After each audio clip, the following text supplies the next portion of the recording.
Hey guys! ఖుషి అయితే food తిని పడుకుంది. నాకైతే వేడి వేడి అన్నంలో టమాటా పచ్చడేసుకొని అయితే తినాలనిపిస్తుంది.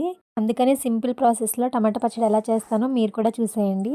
టమాటాలు, పచ్చిమిరపకాయలు, కొత్తిమీర కడిగేసి వేసుకోవాలి.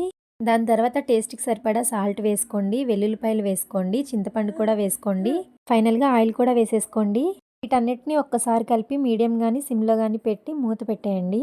ఇవి ఉడికేలోపు మనం రైస్ కూడా పెట్టేసుకుందాము. నాకైతే చాలా ఆకలేస్తుంది. అందుకని చెప్పి రైస్ కూడా ఒక పక్కన పెట్టేసుకుంటున్నాను గాయ్స్.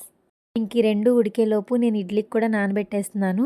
ఇంక గ్లాస్ మినపప్పు తీసుకొని వాటిని శుభ్రంగా కడిగేసి గిన్నెలో పెట్టి పక్కన పెట్టేశాను గాయ్స్. ఇంక ఈలోపు అన్నం కూడా ఉడకడానికి దగ్గరకొచ్చింది. ఇంక చట్నీ కూడా ఒక 5 మినిట్స్‌లో అయితే అయిపోతుంది గాయ్స్. చూసారు కదా! ఫైనల్‌గా మగ్గిపోయింది. ఇప్పుడు మనం దీన్ని పప్పు గుత్తితో మెదిపేద్దాము. చాలా అంటే చాలా టేస్టీగా ఉంటుంది గాయ్స్. మీరు కూడా తప్పకుండా ఇంట్లో ట్రై చేయండి.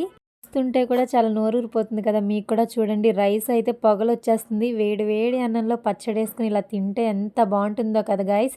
చాలా అంటే చాలా బావుంది.